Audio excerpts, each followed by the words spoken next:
Singapore had in 1963.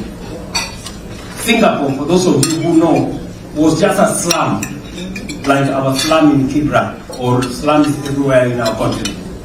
But today, Singapore, 95% of their citizens are homeowners and they are in the first world.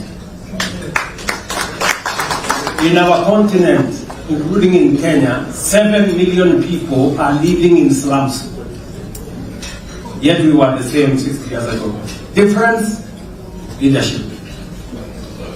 Yes. So, what am I saying? It was what inspired us to do what we are doing in Kenya today. I was showcasing what we are doing. We are building, at the moment, 170,000 housing units. We are building 400 markets. We are building hostels for 170,000 university and college students, all on locally mobilized resources in Kenya. We have not borrowed a single shilling. We have not borrowed a single shilling. And do you know how many contracts we have signed? How much? The worth of contracts we have signed in the last 2 years is $4 billion. The CEO of Shelter, who operates from Nairobi, is right there. He knows what I'm saying. In fact, when I mentioned this in one of the interviews I was in Ethiopia, people say, $4 billion, is that really possible without borrowing? Because we have refused to mobilize domestic resources because we are accustomed to borrowing money from the people who we complain they are lending to us at very high rates. What were they supposed to do? And I'm saying this because we are all Africans here and we must tell each other the truth. Yes. It is possible to mobilize resources. And I want to encourage my brothers who are here. My brother, the CEO of African Development Bank, AFC, and all the other institutions, that when we talk about these African institutions,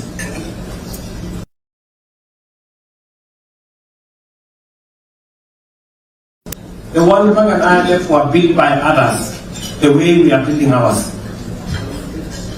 So even as we seek to reform World Bank and IMF and all those other institutions, we must also begin by building our own institution, by believing in ourselves and putting our resources in those institutions. So, I am very proud of what President Mahama is doing. Mobilizing the continent so that we can seize the opportunity that exists in our continent.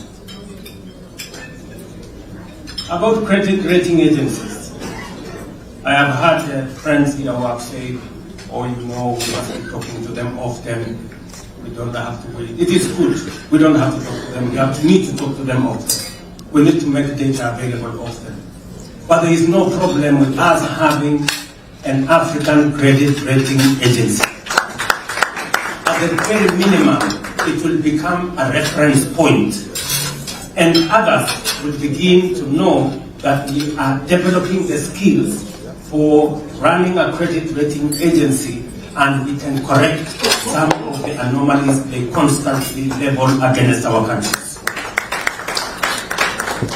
If not for anything else, ladies and gentlemen, we must develop our own institutions. It is not so that we can substitute those which exist, but it is because it is necessary for us to have homegrown solutions, institutions that understand our terrain, understand our customs, understand how we do stuff, and work with us from a position of knowledge. And therefore, I want to persuade us in this room. I know I wasn't lucky to listen to the statement of President Mahama asking to send me on WhatsApp, because I want to read it.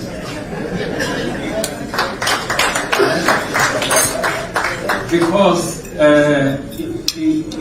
he is pushing a very important project for us as a country. And therefore, the African financial leaders who are here.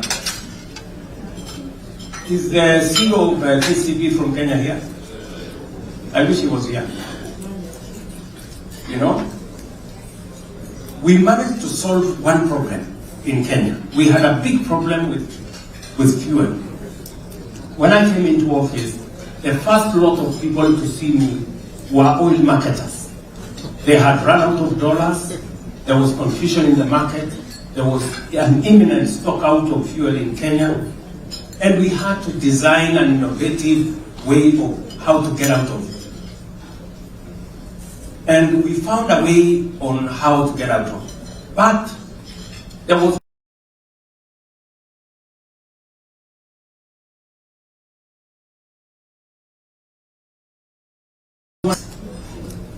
so we had the Standards and the Standards and all these other huge banks.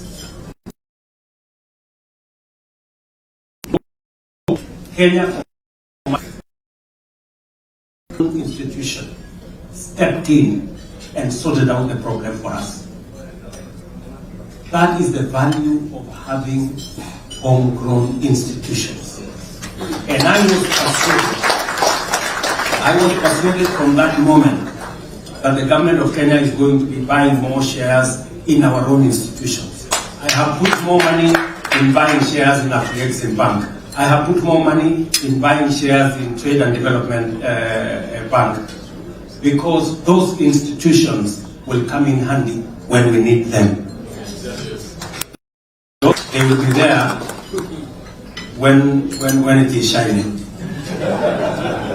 Are we together, good people? Now, I am talking to you as an African leader, and we must call a spade so that we can move to the next level. I want to encourage our, and for your information, Kenya Commercial Bank, just by starting, they made the most money that year because they took a risk on us. All those other people who are approaching, I don't want to mention names, one of the banks with the headquarters somewhere in South Africa.